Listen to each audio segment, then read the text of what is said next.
बोले श्री प्राणनाथ प्यारे की जय। श्री सतगुरु महाराज जी की जय।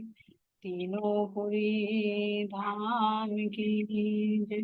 सर्व सुंदर साथ की जय।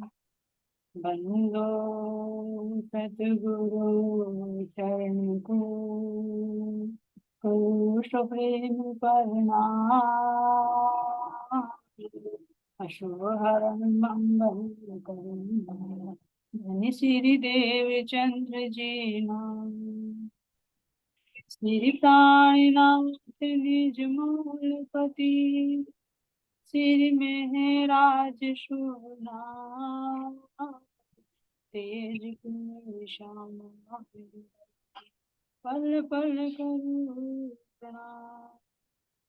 पिया जी को पल पल करूं प्रणाम। कृष्णनाथ प्यारे चर्चा प्राण होते हैं। सुनो साथ चित दे भजो श्री राज श्यामा जी। श्री प्राणनाथ सखी जीवन हमारे।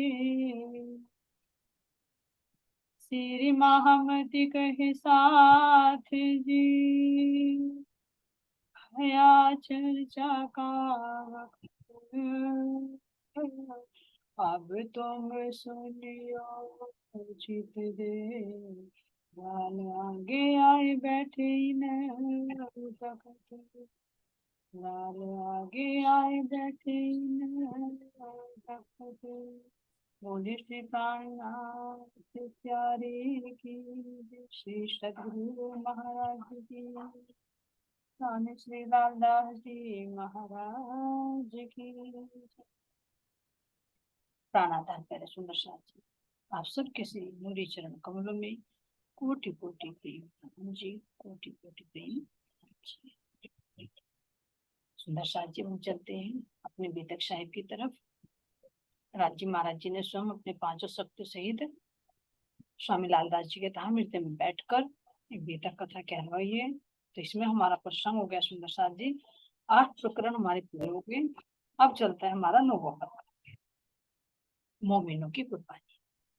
तो पिछली वीडियो में सुंदर साथ जी हमने देखा कि किस तरह से बाईजुराज महारानी भी अपना तन छोड़कर धन धन हो जाती है और सुंदर साथ के नाम भी आए हैं तो वे सब धनी पर कुर्बान हो जाते। तो इसमें सुंदर साथ जी स्वामी लालदास जी का भी दिखाया है कि उन्होंने भी किस तरह से अब शरीर छोड़ेंगे, तो उनके बारे में सुंदर साथ जी आगे है। मोमिनों की कुर्बानी।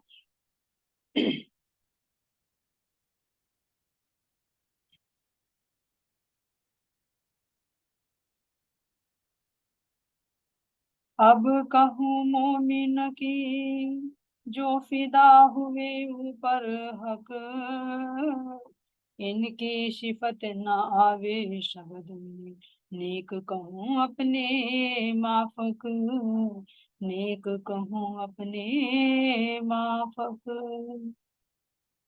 तो स्वामी लालदास जी महाराज जी कह रहे हैं कि हे सुंदर साथ जी, जब श्री जी ध्यान अवस्था में पहुंची, अब उन्होंने अपनी लौकिक क्रिया को संयमित कर लिया, तो किस तरह से सुंदर साथ को दुख होगा। तो उस दुख को कह रहे हैं कि शब्दों में बयान नहीं किया जा सकता। जो अपने धाम धनी पर फिदा हो गई, कुर्बान हो गई, तो उस कुर्बानी का किस शब्दों में वर्णन किया जाए, कहाँ से वो शब्द लाए जाए। ये कोई छोटी मोटी बात नहीं सुंदर साथ जी। अपने धाम धनी से कितना लगाव होगा उन सुंदर साथ को, जो प्राण रहे नहीं तन। जीव ने भी देखो, जीव का तो संबंध बाद में जुड़ा, जीव तो नारायण के संकल्प से बना हुआ है। वो भी कितना फिदा हो गया कि उसने तन को छोड़ दिया। मुंह में तो कोई कोई मर जाता है, लेकिन ये सच्चा प्रेम है जिस प्रेम पर धर्मात्माएं कुर्बान। तो इनकी सिफत ना आवे शब्द। तो स्वामी लालदास जी कह रहे हैं कि इनका जो वर्णन है, इनकी जो महिमा है, उसको शब्दों में बयान नहीं किया जा सकता। लेकिन फिर भी मैं इनको अपने माफक कह रहा हूँ, यानी अपनी बुद्धि के अनुकूल मैं कह रहा हूँ। ये कैसे सुंदर साथ जी कहने के लिए तो कह रहे हैं कि लालदास जी तो इसका मतलब क्या, लालदास जी भी तक लिख रहे हैं, शोभा लालदास जी महाराज जी को दे रहे हैं, कह रहे कि मैं अपनी बुद्धि के माफक लिख रहा हूँ, लेकिन कहलवाने वाले कौन है, धामधनी ही, क्योंकि वे ही हर रूह के दिल के दर्द को जानते हैं। तो वे स्वयं उनके हृदय में बैठकर उसको कहलवा रहे हैं, और शोभा कह रहे हैं कि शोभा कालभूत, यानी यहाँ के तन को, यहाँ के नाम को वो शोभा। चलना राज के पीछल किया अपना कुर्बान, भयो गो अछ पद कहिए को जाए लगे ब्रह्मवान। अब कह रहे चलना राज के पीछे। तो जिन सुंदर साध जी जब राज जी महाराज सतगुरु महाराज जी वाणी चर्चा करते थे, तो उस चर्चा को अपने हृदय में धारण, और हृदय में धारण कर लिया, तो जब उन्हें पूर्ण पहचान हो गई, जब उन्हें लगा कि अरे इनके बिना तो हम एक पल भी नहीं रह पाएंगे, तो भला जीव या आत्मा कैसे इसके अंदर, जब आत्मा नहीं रही तो जीव का क्या भला। जब जीव तल होशियार था, जब जीव के अंदर भी आत्मा के गुण आता है, वो भी अपने धाम धनियों से, अपने प्रियतम से वो अटूट संबंध बांध लेता है, तो वो कैसे रहे, तो वो भी नहीं रहा। तो ये देखिए सुंदर साथ जी, जो ये जीव 14 लोक ब्रह्मांड में किस तरह से भ्रमित होता है, इस मृत्यु लोक में भी कैसे 84 लाख योनियों में भटक भटक कर, कैसे अनेक अपने जीवन में कितने पुण्य कमा कमा कर, भक्ति कर करके, और फिर भी अगर मोक्ष को प्राप्त करना चाहे तो 4 तरह की मुक्ति सतलोक में मिलती है, उससे ऊपर तो फिर शून्य निराकार है। तो ये जीव इतने गहरे भव सागर में पड़ा होता है कि इससे वो निकल ही नहीं पाता। तो उसके लिए भी कितना सरल हो गया सुंदर जी महाराज जी कह रहे गोपद वच, ध्यान देना, जैसे एक गाय का छोटा बच्चा होता है, उसका छोटा सा पैर होता है, तो उसके पैर का जो खुर होता है उससे जमीन पर कितना गड्ढा बनता है, छोटा सा। तो वो ये भी कह रहे कि मैं कहने के लिए कह रहा हूं, जो गाय के बछड़े के खुर का जो गड्ढा बनता है, उसमें कितना पानी भरा जाएगा। तो इतना छोटा भी मैं कहने को कह रहा हूं, लेकिन उन्हें तो इतना भी नहीं लगा। जो जन्मों जन्मों से तपस्या कर करके इस मुक्ति को पाना चाह रहा था, यानी इस भव सागर से निकलना चाह रहा था, लेकिन निकल नहीं पाता था, तो वो धामधनी पर समर्पित होकर कितनी आसानी से निकल गया। उसके लिए कितना सा हो गया, भव सागर जो 14 लोग ब्रह्मांड शून्य निराकार का आवरण है, ये इतना सा हो गया। अब कैसे हो गए, ये उदाहरण देखिए, हमें महाराज जी ने ब्रज की लीला में भी दिखाया कि जब बांसुरी की धुन सुनी, तो बांसुरी की धुन सुनते ही हम परमात्मा में कैसे भागे, तो संसार की परवाह नहीं की। तो जो इतने बंधन होते हैं, उन बंधनों पर कोई ध्यान ही नहीं दिया, तो तमोगुण वाली सखी तो तामसिक तो कितनी जल्दी भाग चली, कुछ परवाह ही नहीं की कि मेरे धनी हमारे परिवार वाले भी हैं, या कुछ शरीर की भी सुधी है, कुछ नहीं, तुरंत छोड़ दी। और तो और कुमारिकाओं से क्यों, बेन सुन के चली कुमार, भव सागरियों उतरी पार, वे भी पार उतर। तो सुंदर सा जी, अब ये देखिए, जो जीव के लिए इतना बड़ा भव सागर है, जिससे अनेकों प्रयत्न करने पर भी बेहद में नहीं पहुंच सकता, ये जीव कितनी जल्दी उस पद को पा गए, किसके कारण, धामधनी से संबंध जोड़ने के कारण। तो उन्हें ना तो शरीर छोड़ने का दर्द हुआ, ना कोई तपस्या, ना कुछ करने का वो हुआ, बस क्या हुआ, अपने धामधनी से संबंध जोड़ा और उन पर कुर्बान हो गए। तो ऐसे ही तो ब्रज से रास में गए थे बांसुरी की धुन सुनकर, ऐसे ही सतगुरु महाराज जी के मुखारविंद से वो ब्रह्म ज्ञान रूपी बांसुरी सुन सुनकर उन सुंदर साधु के रोम रोम में धामधनी इस कदर बस गए कि एक पल का बिछुआ भी वे सहन नहीं कर सके। ये ब्रह्म ज्ञान रूपी बांसुरी के माध्यम से ही तो ये संसार कितना छोटा। तो कब बनता है सुंदर साथ जी, जब हम अपने धामधनी के प्रेम में डूब जाते हैं। और प्रेम कब होता है, जब हमें उनकी जानकारी होती है। और जानकारी कब होती है, जब हम उनकी बातें सुनते हैं। बिना ज्ञान के क्या किसी की पहचान होगी, नहीं। और बिना पहचान के क्या संबंध जुड़ेगा, नहीं जुड़ेगा। और फिर बिना संबंध के क्या उनसे प्रेम होगा, नहीं। तो इसलिए महाराज जी कह रहे कि अब भी वही सरल तरीका है, राज्य महाराज जी वाणी के रूप में हमारे पास में है। अगर हम इसके रस में डूब जाएं, इसमें साक्षात अपने धाम धनी का अनुभव करें, तो अब भी सुंदर साथ जी ये संसार कोई बड़ा नहीं है जिसका हम सोचते। जब हम अपनी बुद्धि से उतरना चाहते हैं तो बड़ा लगता है, और नहीं तो दृष्टि अगर यहाँ से हट जाए, दृष्टि धाम धनी पर लग जाए, तो कुछ भी आड़े कुछ नजर ही नहीं आएगा, तो कहाँ से संसार आड़े। तो जब इसीलिए कहा धाम धनी कि जो ब्रज से रास में चले तुम वो ही चाल अब चलनी। जब शरीर के रूप में थे हमारे पास में, कान्हा के रूप में थे, अब हमारे सामने स्थार्थम वाणी के रूप। धामधनी के तो शब्द हैं तो वे बातें कर, उनकी इस प्रेम रूपी बांसुरी को सुनकर जब हम इसी में रमन करते रहेंगे, तो संसार से तो बाहर हमारी दृष्टि सुंदर साथी जाएगी। तो ऐसे ये संसार अब भी भवसागर जो इतना बड़ा है वो पदवश हो जाए, यानी इसे छोड़ते हुए ना तो हमें मोह, ना लोभ, ना लालच, ये सब पहले छूट जाए। ये सोचे कि अंत समय में चले जाएंगे, हमने मंत्र ले रखा भाई हमारे पास है तो हम अंत समय में जाएंगे तो वही, लेकिन अगर चित्त में यही के संस्कार भरे हुए हैं, 5 मिनट बैठकर जाप कर लिया, और जाप करने के बाद सुंदर साथ जी अब 5 मिनट में 24 घंटे में से 5 मिनट निकाली, लेकिन और जो समय बचा है उसमें क्या भरा हमने अपने संसार। तो जो वासनाएं हमारे दिल में बसी हुई है, जैसे कल भी बताया कि मरना क्या है वास्तविक में लोग जीवते मारिए आपको शब्द कर पुकार। कौन किस तरह से मारना, यानी जो हमारे अंदर संसार के संस्कार भरे हुए हैं उनको थोड़ा मिटाना है, और धामधनी के ज्ञान को अपने हृदय में भरना है। तो जो उसके अंदर भरा होगा अंत समय में वही तो वृत्ति जाएगी। तो जैसी मति वैसी गति, ये तो शास्त्र में भी लिखा हुआ है कि जैसे भी तुम विचार करते रहोगे, अंदर भरते रहोगे भरते रहोगे भरते रहोगे, वो ही चीज लेकर निकलेगा जी।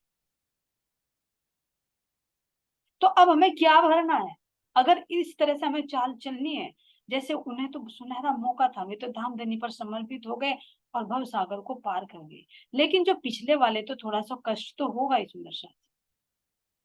कैसे, क्योंकि साक्षात में बहुत अंतर हो, प्रत्यक्ष और परोक्ष। जब तो धामधनी से तुरंत जाके कुछ भी सवाल उठा, धामधनी ये बताइए मुझे समझ में नहीं आ रहा, तो तुरंत बताते। अब यहाँ इस वाणी में पढ़ते रहो, कहीं कुछ कह रहे कहीं कुछ, आखिरी मिला ही नहीं पाती, क्योंकि यहाँ की बुद्धि लिए। अब अगर दिल में भाव भी आ रहा कि आज मैं अच्छा सा व्यंजन बनाऊं और अपने धामधनी को भोग लगाऊं, तो देखे तो वो जुका तो रखा है, कम से कम उस समय उन्होंने खाया तो, खा के उन्होंने बड़ाई तो की, है ना। कैसे आ गया, कैसे सुंदर साथ से हंसी मजाक करते थे, है कितना वो रस होगा सुंदर साथ जी, उसका बयान नहीं सकते। हम चूक गए उसमें, तो इसीलिए कहा कि बाकी तो फिर ये कजा की। तो उस रस को सुंदर साथ जब इस रस में डूबे हुए हुए, और उन्हें लगा कि हमारे धामधनी जो अपने मुखार विंद से मीठी मीठी बातें सुनाते थे, है ना, उनके मुखार विंद को देख कर कितना आनंद कितना उल्लास आता। और आज वो मुख कुछ बोल ही नहीं रहा, नेत्र भी बंद है। जिन नेत्रों के माध्यम से हमें परम धाम नजर आता था सुंदर साथ जी, आज वो नेत्र खुल ही नहीं रहे, तो कैसी स्थिति होगी।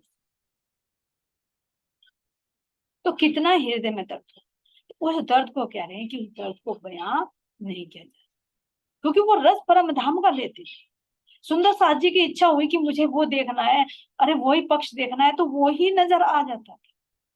कहते थे धामधनी हमें तो ब्रज का स्वरूप देखना है, तो वही ब्रज वाले श्री कृष्ण जी के बाल रूप में धामधनी नजर आते। कितना आनंद था, रास वाले की इच्छा हुई तो वो रास वाला स्वरूप साक्षात नजर आता।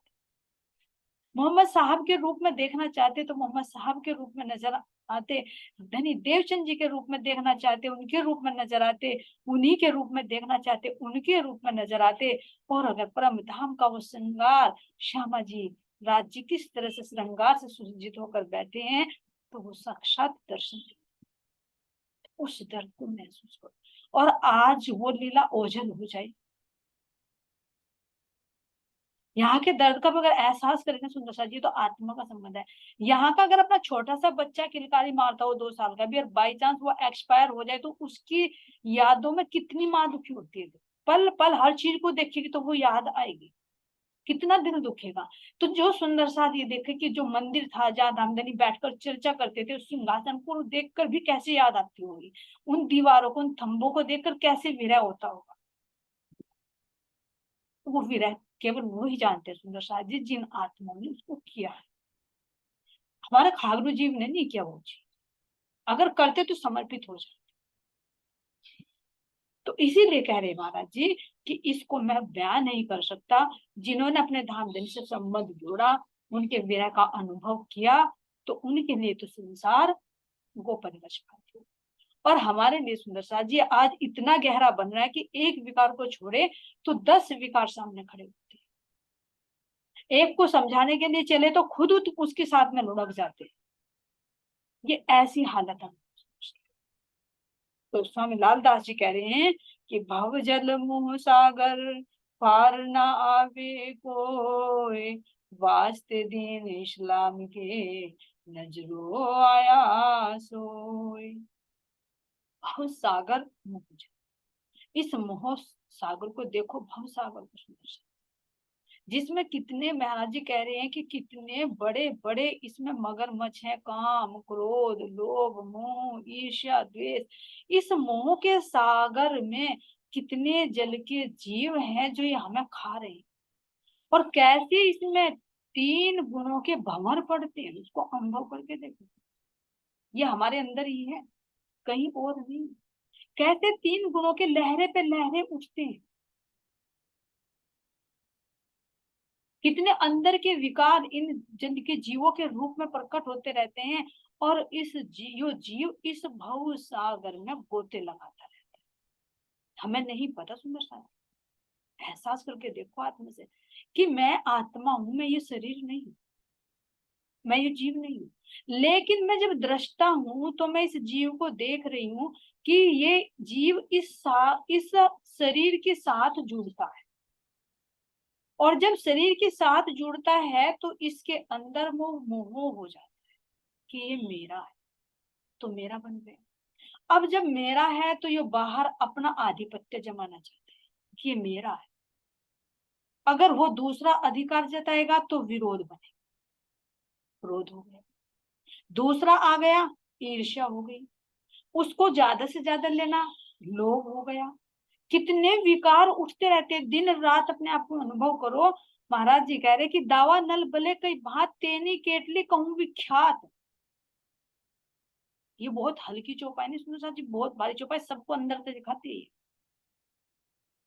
दिन रात दावानल अंदर ही अंदर आग लगी रहती है, कभी किसी की बात सुनकर ईर्ष्या, कभी परिवार वालों पर क्रोध, कभी किसी पर ईर्ष्या काम वासना क्रोध, कितनी दूसरे की निंदा करना, घर की कैसी कैसी टेंशन, कैसे दिन रात जीव इसमें पिसता रहता है, लेकिन जीव को पता नहीं रहता, उसको होश ही नहीं है कि तू अपने आप को देख। क्यों? क्योंकि वो तरसता नहीं है, वो करता है जीव के साथ। लेकिन जब आत्मा का प्रकाश इसके ऊपर पड़ता है, या आत्म स्वरूप होता है, तो तब दृष्टा बनकर देखता है ये जीव, तब कोशिश करता है कि मैं इस भवसागर से निकलूं। लेकिन जितना निकलने की कोशिश करती है, इतनी ही माया फिर घेर। देखो अपने आप को नोटिस करो। क्यों? क्योंकि अपने आप से ज्यादा बेटर कोई नहीं जानेगा हमें, हर चीज का पता है। मेरे अंदर कितना लोभ है, कितना लालच है, कितना बड़ा बड़ा अहंकार है मेरे अंदर, छोटी छोटी बातों में अहंकार ले बैठती हूँ। और तो और इस तन का अहंकार, इस रूप का अहंकार, ये देखो जो 1 मिनट नहीं लगेगी कितना कुरूप हो जाएगा। जरा सी देर लगेगी अपनी इमारतों पे घमंड, जरा सी देर लगेगी भूकंप आएगा, टुकड़े टुकड़े हो जाएंगे। किस चीज के ऊपर? अगर महसूस, लेकिन इसके अंदर जीव कितना जलता रहता है, दिन रात जल रहा है, सोते भी वही जागते भी वही। ये सुंदर साथ जी हम अपने आप को देख सकते हैं, जो ज्वाइंट फैमिली में रहते हैं उनके साथ में ज्यादा घटित होती है। तो इसका इस दावानल अग्नि में कौन जल रहा है? यो जीव जल रहा है, भले ही अलग है लेकिन इसके साथ जुड़ा हुआ है ना। मैं मेरे का संबंध जोड़ लिया ना, तो इसमें देखिए, जब यहीं के विकारों से फुर्सत नहीं होती, उसने मुझे ये कह दिया, इसने मुझे ये कह दिया, इसके बच्चों ने ये कर दिया, वो कर, छोटी छोटी बातें कुछ भी नहीं है ये, जिनको हम राय का पहाड़ बना देते। यार इसके लिए थोड़ी हमारा जीवन हुआ है, हमारा जीवन हुआ उस परमात्मा को प्राप्त करने के लिए, इस जीव को भी इस भवबंधन से छुड़ाने के लिए, इसलिए जीवन मिला। इसलिए थोड़ी मिला कि तेरे बच्चों ने इतना दूध पी दिया, तूने अपने पति को इतना घी दे दिया, मेरे घर में तूने यहाँ तक इतना गंदा कर दिया। छोटी छोटी बातों पर हम अपना कितना कीमती समय बर्बाद करते हैं। तो भक्ति के लिए तो हमारे पास टाइम ही नहीं होता, क्योंकि यहाँ का कचरा बन। तो महाराज जी कह रहे ये छोटी छोटी बातों को करने के लिए आए हो, तुम देखो मानव तन किसके लिए मिला, उस परमात्मा की प्राप्ति, और हम किस में अपना जीवन व्यर्थ गंवा रहे। तो इन चीजों से जितने भी बचे इतना ही ठीक रहे, और अपनी आत्मा के कल्याण के लिए धाम देने की तरफ। तो ये सुंदर साथ जी, ये तो छोटा छोटा है, यहीं से ही नहीं निकल पाते। फिर अगर अंदर की राह देखे, चलो यहीं से हट गए, अंदर की तरफ बढ़े, तो अंदर की तरफ भी शैतान बैठा है। महाराज जी कह रहे कि बाहर तो है, चारों दिशाओं से दज्जाल घेरता है, अंदर में भी तो बैठा है। अंदर में चल के तो दिखाओ, एक तो प्रकाश ही नहीं है, किस प्रकाश को लेकर चले। गुरु की शरण में जाएंगे, गुरु ऐसे मिलेंगे कि भाई यहाँ चढ़ावा चढ़ा दो, वहां कर दो, यो कर दो, ले लेंगे, लेकिन सत्य रास्ता नहीं दिखाए। पाठ करा लो, 5100 रुपए दे दो, भाई घर में सुख शांति हो जाएगी। फिर चाहे वो पेज पलट के जा रहे, उंगली फेर फेर कर जा रहे, क्या होगा उससे? ना तो उससे कुछ मिला, ना हमें कुछ मिला, राज्य को भगा रहे। अरे पाठ लगाना है तो अपने अंदर में लगाओ, ताकि इस वाणी में से हमें कुछ प्रकाश मिले, वो अज्ञानता हटे, वो है पाठ लगाना। तो कोई बात अखंड हो जाए चित्त में, तो वो है अखंड पाठ। नहीं तो महाराज जी कह रहे पूरी जिंदगी पढ़ते रहो, हाथ फेरते रहो, क्या होगा उससे? एक भी चीज अखंड नहीं होगी। तो इस तरह से सुंदर साथ जी, अगर अंदर की तरफ को चलते हैं कि जीव अपना उद्धार करने के लिए प्रयत्न करता है, तो अंदर के विकार सामने, एक तो बाहर के है, वो अंदर संस्कार बन गए। अगर धीरे धीरे धीरे धीरे इनको हटा भी लेते हैं, तो अंदर ही अंदर, कभी नींद के रूप में, कभी किसी बीमारी के रूप में, कभी अगर पहुंचेंगे तो कहाँ शून्य निराकार में जाते हैं। लेकिन इस भव सागर को कोई भी आज तक पार नहीं कर पाया। ये सुनहरा मौका है जो 28वें कल युग में पहले ही भविष्यवाणी की थी कि निष्कलंक बुद्ध अवतार प्रकट होंगे और सब जीवों को अखंड मुक्ति प्रदान। भविष्य पुराण में पहले कह दिए थे व्यास। सुखदेव मुनि ने राजा परीक्षित को बता दिया था कि आने वाले 28वें कलयुग में ब्रह्म मुनि प्रकट होंगे। तो ये देखिए सुंदर जी, ये कितना बड़ा भव सागर है, जिसमें बड़े बड़े ऋषि मुनि, देखा है सीरियलों में किस तरह से ऋषियों की भी अप्सराओं ने तपस्या भंग कर दी। वो अंदर की ही तो अप्सरा, अंदर की वृत्ति है जो अप्सरा है, लेकिन इस भव सागर को पार नहीं कर पाए। और अब कितना सरल रास्ता है, पंत हुए कोटि कल्प और प्रेम पहुंचावे मीने प्रेम, क्योंकि प्रेम मार्ग दिखाए। कोई तपस्या करनी बाहर नहीं जाना कि तुम्हें घर छोड़कर आश्रम में जाना है, या तुम्हें कहीं पहाड़ों पर जाना है, तुम्हें बर्फ में गलना है, या पानी में खड़े होकर तपस्या करना है। बस क्या तपस्या करनी है? अपनी गुण अंग इंद्रियों को संसार से हटा के अपने धाम धनी के ले लाओ, अब उनके प्रेम में डुबा लेते हैं, और बस फिर कितना सरल हो जाएगा, इतना सरल हो जाएगा सुंदर शाह जी। अगर कहे कि यहाँ से चीटी को अगर दिल्ली जाना है तो कैसे जाएगी? नहीं जा पाएगी। लेकिन अगर वो ही किसी के वस्त्रों पर चढ़ जाए तो उसके साथ में लगकर कितनी जल्दी चली जाएगी।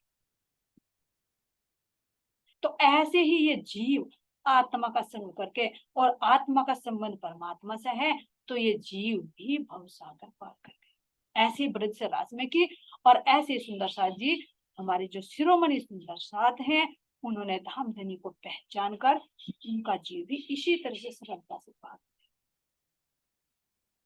तो इसीलिए कह रहे भव सागर मोह सागर पार ना पावे कोई, किसी ने पार नहीं पाया, वास्ते दीन इस्लाम के नजरों आया। तो ये सुंदर साथ जी, इस्लाम जो शब्द है कोई मुसलमान के लिए नहीं, ये आया है निजानंद धर्म के, यानी अपने निज का आनंद।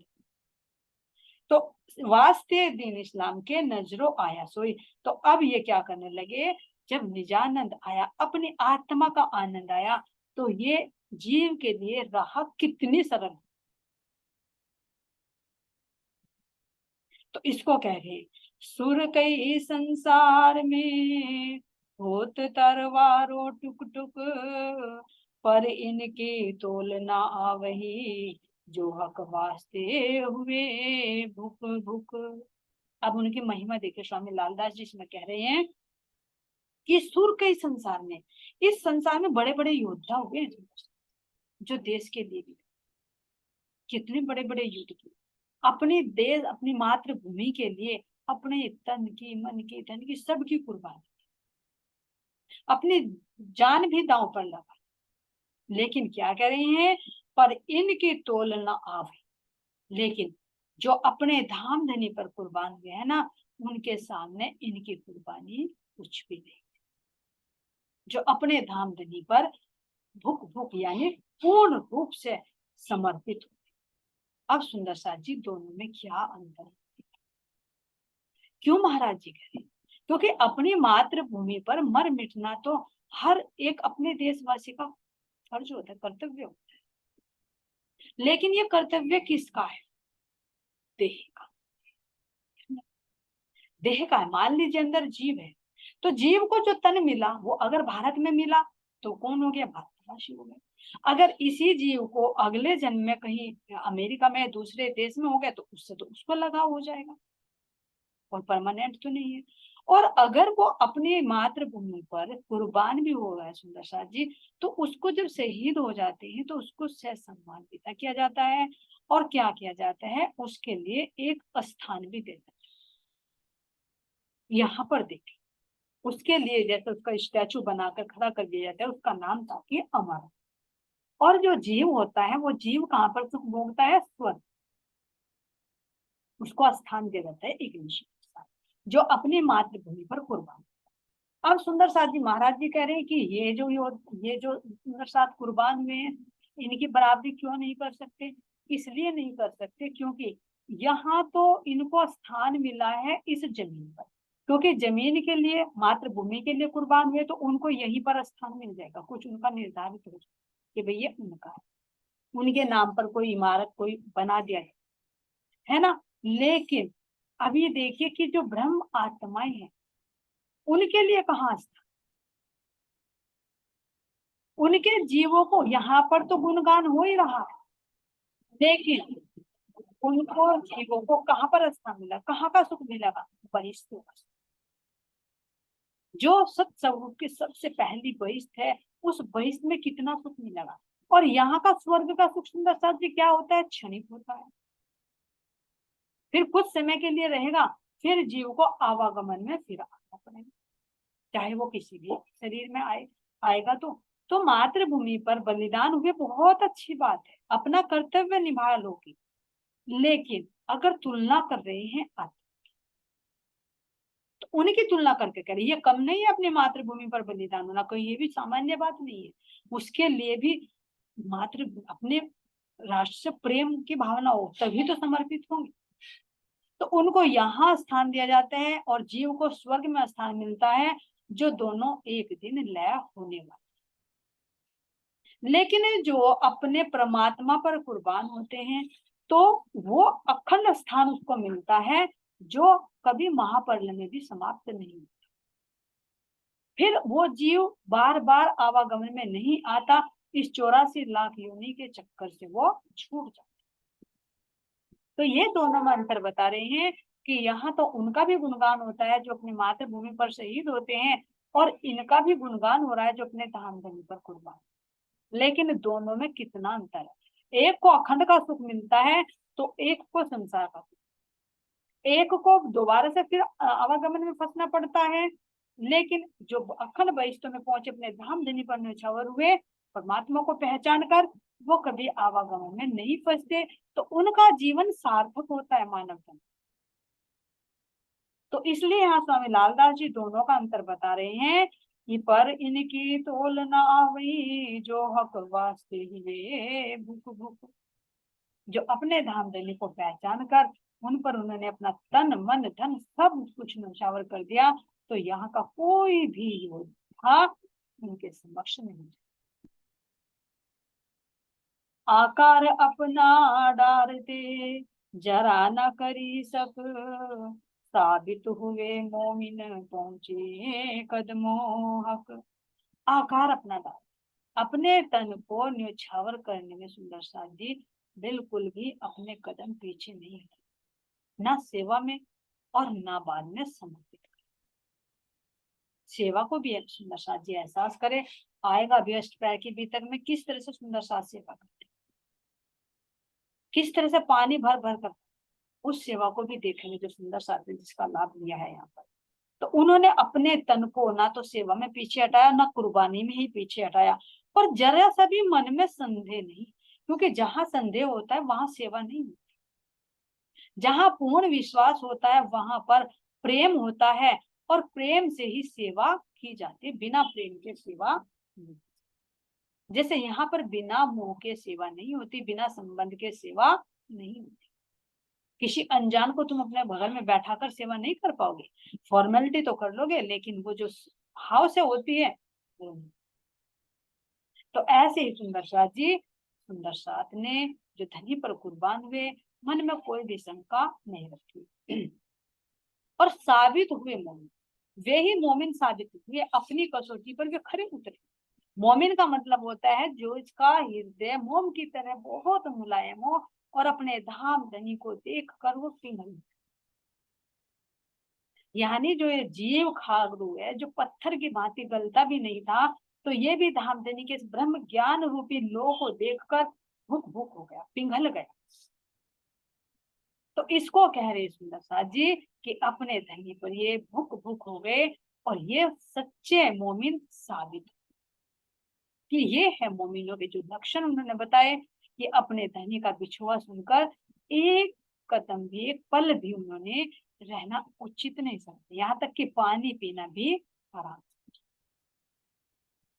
तो ये कह रहे हैं साबित हुए मोमिन पहुंचे कदमों हक, और कहाँ पहुंच गए सुंदर साथ जी, अपने धाम धनी के चरणों में पहुंच।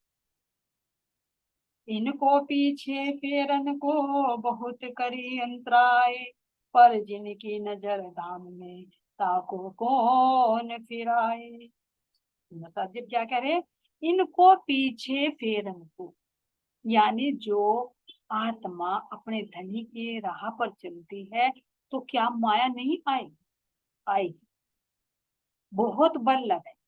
तो इसको महाराज जी कह रहे कि इनको भी पीछे हटाने के लिए माया ने बहुत बल लगाया, लेकिन क्या कह रही है, जिनकी नजर धाम में तिनको कौन थी, जिसकी नजर अपने धाम में लग गई हो, अपने धाम धनी से वो जा मिली हो, तो भला माया उसका क्या बिगाड़, फिर माया पे उसका ध्यान नहीं जाता। क्यों?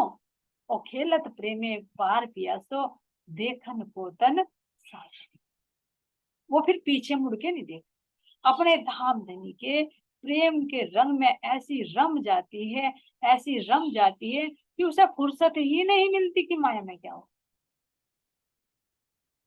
बल तो लगाएगी, लेकिन जितना माया को देखेंगे उतनी माया बरसात जी आगे आ, जैसे कैसे ना कहते हैं कि हमारी परछाई की भांति होती है। अगर हम अपनी परछाई पर पैर रख रख के चले तो सुंदर साथ जी परछाई इतनी आगे बढ़ती चली जाती है, आगे बढ़ती, कभी तुम मुझे पकड़ नहीं पाओ। लेकिन अगर पीछा फेर कर चल दो तो वो परछाई अपने आप पीछे पीछे होगी। तो इसी तरह से माया को बताया गया है कि जितना हम माया के पीछे भागेंगे, माया इतनी दूर भगाती भगाती हमें ले जाएगी, लेकिन हमारे हाथ नहीं आएगी, और गहराई में और गहराई में और गहराई में लेती चली जाएगी। लेकिन जैसे हम इससे नजर फेरते हैं और अपने धाम धनी की तरफ को मिलते हैं, तो ये माया भी आकर चरण, ये फिर विकार अंदर के परेशान नहीं। इसीलिए धाम धनी कहा कि पीछा मुड़ के ना देखे, ना किसी के कीजिए परवाह, एक धाम हृदय में लेके उड़ा दीजिए। ये हाथी की मस्त चाल चले, प्रेम रूपी घंटे बजाते हुए, अपने वो आवरण पहनकर इस माया के भूखते हुए कुत्तों का ना देखता है ना, अपनी मस्ती की चाल में चलते। तो ये इसी तरह सुंदर साथ जी जिन्होंने अपना तन छोड़ा वे इस राह पर चले।